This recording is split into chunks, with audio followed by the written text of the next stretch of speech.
Alors les mutations, ce sont des anomalies du coup. Des anomalies qui peuvent toucher le chromosome et qui peuvent entraîner un problème du nombre de chromosomes ou tout simplement de la structure du chromosome. Nous avons déjà parlé de ce type de pathologie. La trisomie 21 est une anomalie du nombre de chromosomes. Les translocations ou les duplications ou les inversions sont des anomalies de la structure du chromosome. Alors il peut y avoir des anomalies qui se portent au niveau de l'ADN. Eh bien, ça peut être des anomalies qui touchent l'ADN, mais sans modifier le nombre de nucléotides ou en modifiant le nombre de nucléotides. Et dans cette capsule, ce qui va nous intéresser principalement, ce sont ces deux types de mutations.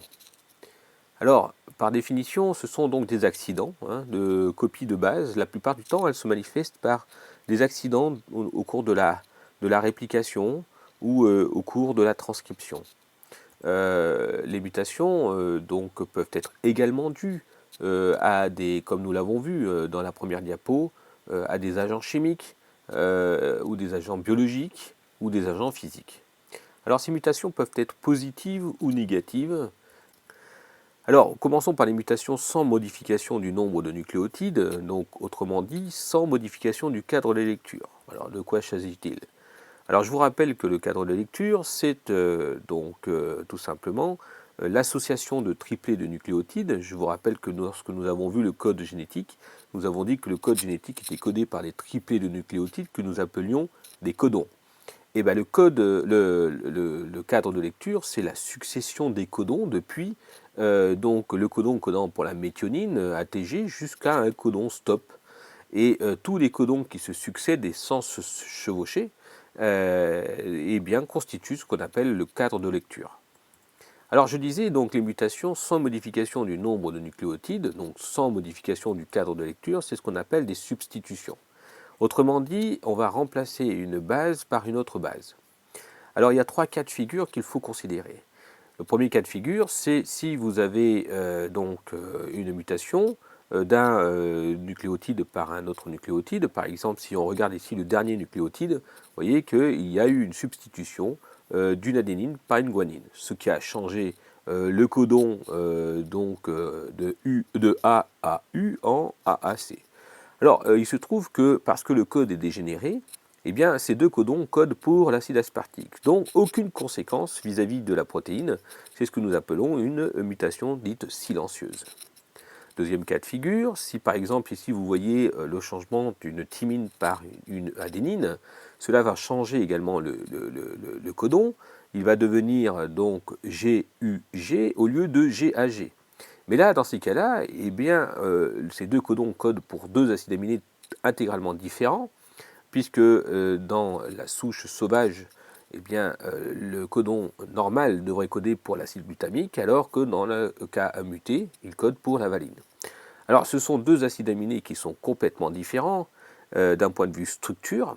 Il y en a un qui est acide, il n'y en a que deux. Dans les 20 acides aminés naturels, il n'y a que deux acides aminés qui sont acides, dont l'acide glutamique. Et puis vous avez la valine qui est plutôt un acide aminé aliphatique petit. Ici, ça va se manifester par donc une modification de la structure de la protéine, mais nous allons en parler juste après. Dans ce cas-là, lorsque l'on change un acide aminé par un autre acide aminé, on appelle ça une mutation dite faux sens. Troisième cas de figure et dernier cas de figure, si vous avez le changement ici par exemple du codon UGG, donc qui devient UGA, eh bien vous voyez qu'on passe d'une tryptophane à un codon stop. Donc dans ces cas-là, on parle de mutation dite non-sens. Ça c'est beaucoup plus grave puisque on va donc faire apparaître un codon stop prématuré, ce qui va aboutir à la formation de protéines tronquées qui la plupart du temps seront non fonctionnelles. Alors voyons maintenant les mutations avec modification du nombre de nucléotides. Autrement dit, si on change le nombre de nucléotides, on va décaler le cadre de lecture. Alors, dans ces cas-là, on appelle ça une délétion ou une insertion. C'est concrètement, on va ajouter ou supprimer une base dans le cadre de lecture. Alors si on prend le cas ici tout simple, vous avez une séquence de nucléotides, donc une séquence de codons, qui vont coder donc pour un certain nombre d'acides aminés. Il y a deux cas de figure. Le premier cas de figure, c'est si on insère une uracile, par exemple, donc entre la guanine et l'adénine, vous voyez qu'on décale le cadre de lecture, tant et si bien qu'après le codon AUG, normalement nous avions le codon AAG, mais ici on se retrouve avec le codon UAA, qui est un codon stop. Donc on fait apparaître un codon stop prématuré, ce qui entraîne l'apparition donc d'une mutation non-sens, autrement dit, et donc l'apparition lorsque ça sera donc traduit, par une protéine qui sera tronquée. De la même façon, si vous faites une insertion, donc une délétion, pardon, d'une uracile, donc vous voyez au départ, donc le codon normal était un UUU, codant pour la phénylalanine, et bien dans ces cas-là, on va supprimer une uracile, tant et si bien qu'on va se retrouver avec un UUG, et donc on va coder cette fois-ci pour une leucine au lieu d'une phénylalanine. Et donc comme on décale le cadre de lecture d'un nucléotide, tous les acides aminés qui se retrouvent par la suite seront des acides aminés différents de la protéine originelle.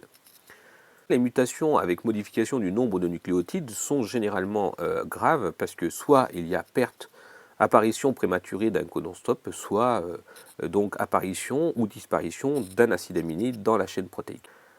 Alors, les mutations dues à des agents physiques ou chimiques ou biologiques. Je vous ai dit qu'en fait, les mutations, la plupart du temps, sont dues à des anomalies de la réplication ou de la transcription, mais ce peut être également des virus, ce peut être la fumée de cigarette qui contient de nombreux mutagènes, la radioactivité qui peut générer également des perturbations de la structure de l'ADN, les rayonnements X, les rayonnements UV avec donc bien entendu l'exposition prolongée au soleil qui peut générer des mutations irréversibles au niveau de la peau et donc comme je vous l'ai dit en introduction, générer des cancers lorsqu'ils ne sont pas réparés.